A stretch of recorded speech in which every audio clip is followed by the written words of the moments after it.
Final Chapter Story 4, Find the Hidden Door.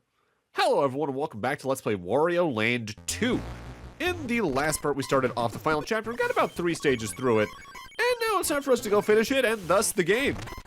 Pay no attention to the fact it doesn't say finale in the title, there's totally no reason for that I have effectively already said in not so many words earlier in the LP, shush.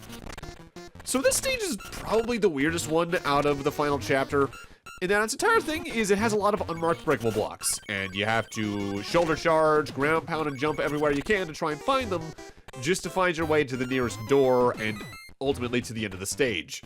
And because you're feeling your way across everything in a way where, I'm not gonna say it's slow-paced, but if you're just barely off on which blocks you need to hit and you miss it by even just a couple of pixels because you did a small jump, it can definitely be frustrating just trying to find where you're actually meant to go. With that said, also due to the nature of this level, I wouldn't be surprised if there's at least 2 or 3 little coin hoards I don't know about the location of, just because I haven't looked at them hard enough. And in that regard, it can be kind of a fun stage to explore, but on repeat playthroughs, it definitely comes across as a more tedious level just because of how much you're shoulder charging compared to everything else. Now, this game has a lot of levels you can ultimately consider exploratory in nature, especially if you're just looking for the gold door in a labyrinth. But I won't lie, I always do prefer this game stages that either have a boss or a more straightforward objective, which it means I usually prefer the early game in a lot of regards than the late game. And I think a lot of that comes down to, I prefer Wario Land 1 and Virtual Boy Wario Land structurally to at least the early Wario Lands with this structure. I think 4 and Shake It do better about a lot of this than 2 and 3 do. But I think a lot of that comes down to my own preferential taste in platformers. I prefer my Mega Mans, I prefer my Castlevanias, my Ninja Gaidens and all that. Yeah, speed-wise. But even just objectively, I think for platformers like this, I prefer them to be more straightforward. Although it would be really neat if they just went the full 9 yards with exploration in this game and made it more of a Metroidvania, which Master of Disguise, again, sort of attempts to be, but not quite the same way as an actual Metroid is. In that regard, it's a little closer to, say, Order of Ecclesia, but even then, not exactly one-to-one with that. Also, kind of surprised thing about we never did get a proper Metroid with Wario as the main character, given the ties the 2 series and characters have behind the scenes with character designers and all that. Which I will get into this game's staff eventually. I know I've kind of not done that so far like I'd like to in my LPs nowadays, but trust me, there's a reason. I've been saving it for something in specific. Wouldn't be surprised if we get started on that next part or the part after that, honestly. If there is one very kind thing about this level, though, is that they realize that given its already kind of potentially annoying mechanic of trying to just dig through the walls to find the right way to go, the treasure room itself, they place that accordingly to that, where it's not, say, 80 meters to the west through this secondary hidden passageway you find like halfway through the level and take like 2 minutes to get through. It's on the way to the exit. There is still a fork tied to it technically, but in any case, you're gonna have 2 ways you can go in order to get something like that. There's always going to be a fork by definition. It's just a matter of how annoying or wide the fork itself is, and thankfully, it's a very narrow one in comparison, so to speak. Language is weird. Coming up here, though, we actually distract ourselves with a brief little side path to go get some extra money that I might need either for the treasure minigame or for the number matching minigame, especially. This one has an enemy I forget if we've seen yet or not. It's just a fish. But it's a fish that jumps out of the water, kind of like the ones in Mario 1's bridge levels. But they don't damage you, they just bump you back. They're effectively just water variants of the mice we saw earlier in the LP already. They are just there to be annoying, they aren't meant to actually harm you in any regard. There are times in later levels when they're used where they can actively push you off the platform you're on more actively, and that can cause some little more frustration and make them, you know, potentially interesting obstacle to get around, but for right now, as they were, not a lot to worry about. Also, I forgot if I mentioned it yet, we've seen these pelicans for several levels at this point. They do have an attack, it's just to barf out a little spike ball directly at you. It's surprisingly fast to come out, so don't be surprised if you get blindsided by that sometimes. But ultimately not that big a deal. Alright, so this room in specific is where both technically the end of the stage is located, as well as the treasure room. In particular, there's 2 paths of breakable blocks here that spiral around from the entrance. The one on the left leads to the treasure room. The one on the right leads to the exit. If you're trying to get 100%, go left first. If you're not trying to get 100% for one reason or another, just go right. Kind of late to get into this admittedly, but there is a slight awkwardness when it comes to breaking blocks that are above or below you, as compared to shoulder charging, which has a pretty consistent hitbox across both tiles, where your hitbox is when you're jumping or especially ground pounding can feel a little iffy when you're specifically trying to break blocks, because if you're in like a third of a tile off, more or less, you're probably not going to break what you're looking for. And when the entrance you're looking for is only one tile wide, that can lead to some issues in, I'm not going to even say hit detection, but it definitely feels like the registration on where you're hitting is a little off because of that. This is probably one of the few levels where you'll actively really feel it, though, because by and large, most breakable blocks in the game are things you're going to charge through in some form or another anyway. And even then, with jumping, as you saw there, it's not as bad. It's mostly really just ground pounding on, like, small tiles that it becomes a problem. As awkward as feeling your way around this level can be, ultimately, even on our first playthrough, it's not going to be that long compared to some other levels in the game. It's only about 5-ish minutes, whereas some other levels on our first playthrough are probably going to be upwards of 10 plus, especially if you fail at certain platforming challenges over and over again, let alone failing the number matching or treasure hunting minigame. With that, we're now on to the final stage of the final chapter. This is Story 5, The Final Battle. Now, compared to every other boss stage we've seen thus far in the LP, this one's definitely the most complicated, even though there's not that many side pathways inherently. They just throw everything and the kitchen sink at you that you've seen thus far. A lot of enemy types, a lot of states are going to be thrown at you and all that. You don't even have to mess with some of them. Most of them are used as a punishment more than an actual platform utility. But it can definitely be a rough first visit. Namely for two rooms in particular, and they're both coming up pretty quickly. First up, we got this room, and we have more of the snowman enemies, of course, and we saw what they do before. They freeze you, and you slide backwards until you hit a solid object.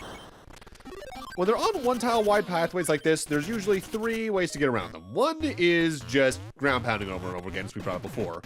2 is to do crouch jumps, because they'll usually be placed high enough where you can just kind of crouch underneath their snowflake as it goes by you, and you completely avoid it. Or 3, dash charging jumping, like I did that one right there.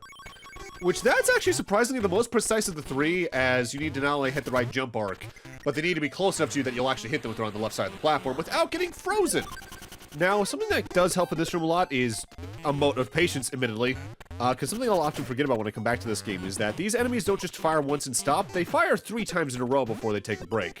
And while you can interrupt that 3 firings by doing the ground pound strategy, there's times where it might not feel the best. Now, speaking of not feeling the best, really annoying is actually having to cart one of these particular snowmen up above us right now, because right before the door, there's a bunch of enemy blocks we need to break. There are breakable blocks on the other side that you can dash into, but I don't think there's a way to really get over there, without doing what we just did here. So what we just did there took like, what, 20, 30 seconds?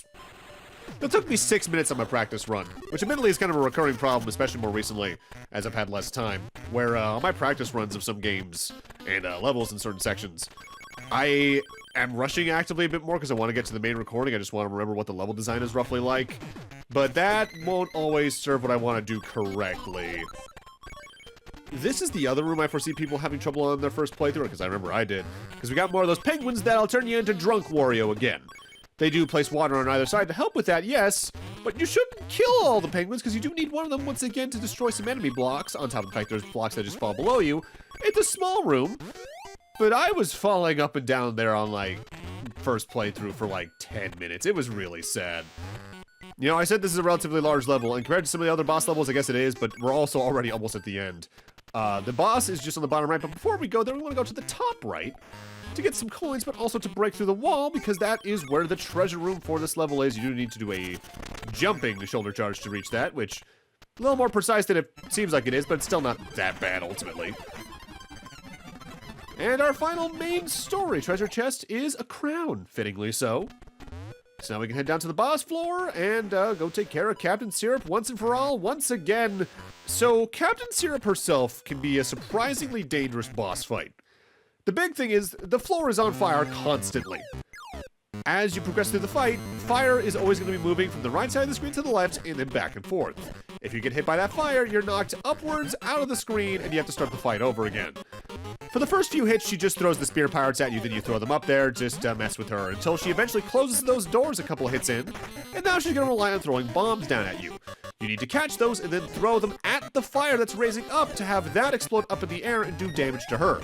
With that said, if you're not careful, it's easy to lose track of where those fire pillars are and potentially get hit yourself, but also if the bomb is either out for too long or hits the ground, it explodes, sending fire waves out in the other direction. Those don't send you out of the fight, but they do knock you back, and that can potentially throw you into the fire pillar that will send you out of the fight. Surprisingly hard fight for what the game likes to throw at you, but ultimately it comes across more as tedious than anything, especially if you're trying to wait for her to be in the right position for the fire pillars in a place where you can actually hit her. That's game!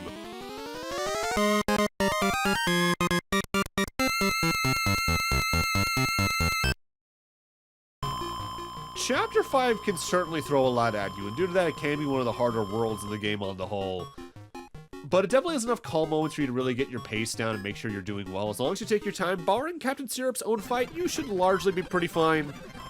With that, though, it's just time for us to witness the ending and see what's up. And from our final boss, we get our 25th and wait, that's not final. I've not been subtle about this, have I?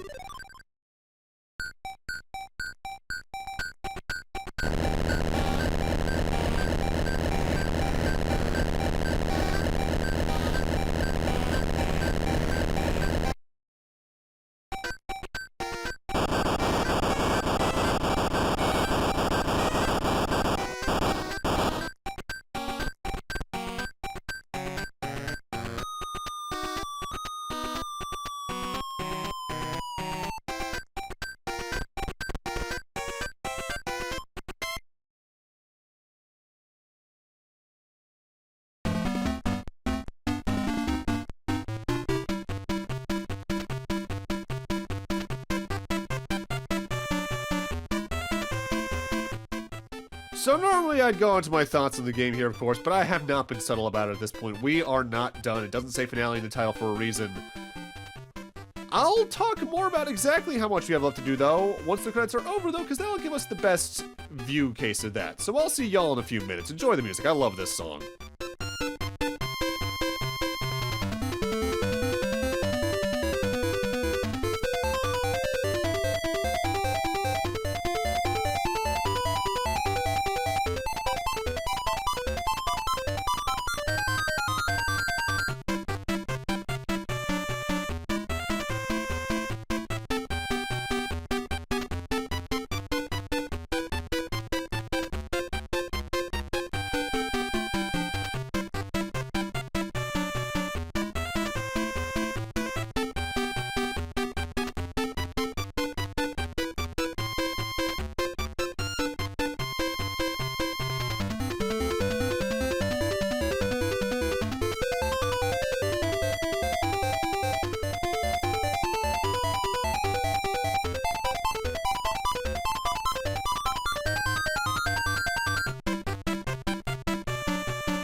Now that we're at the credits end, we get our endgame totals. Stage clear, 50%. Treasure, 50%. Picture panels, 50%. We're only at the halfway point. And if you press the A button, you can see your other totals in general. Here's the map of every single treasure we've gotten in the game up to this point. Here's all the panel pieces, but now we get to see something new, the overarching treasure map. This is a map of every level in the game, what treasure they have if you've gotten it, and that rectangle fills in if you've gotten the panel piece within. We are only halfway through the LP numerically, a little under halfway even still, in terms of part count. So for now, let's go back to the title screen, because now we can click the continue button, as we have up to this point. But now it'll allow us to actually see the treasure map using that. And this will now act as a level select. And that's important because to access the 25 levels left in the game, we need to find alternate exits in the levels that they branch off from. Notably, I believe you can just do these alternate exits from the start of the game if you know they're there. But you're likely not going to on a first playthrough unless you're really good at exploring. To start off, let's head back to the first stage of the game to start off the alternate Chapter 1 of sorts. So what do we do for an alternate exit here? Well, remember, this stage starts with Wario asleep. If you press a button, he wakes up. So if you just wait a couple seconds without pressing anything, this stage is cleared. That's funny as hell to me. Any coins gotten through the level select here still count for your overall total. In the case you missed any panel pieces or treasures at this point in the game, it's a good time to go back and get them. But for now, we now have access to a new set of levels. But with that, I'm going to need to end this off here. Thank you guys for watching, and in Part 8, we start the latter half of the game very literally. See you guys then.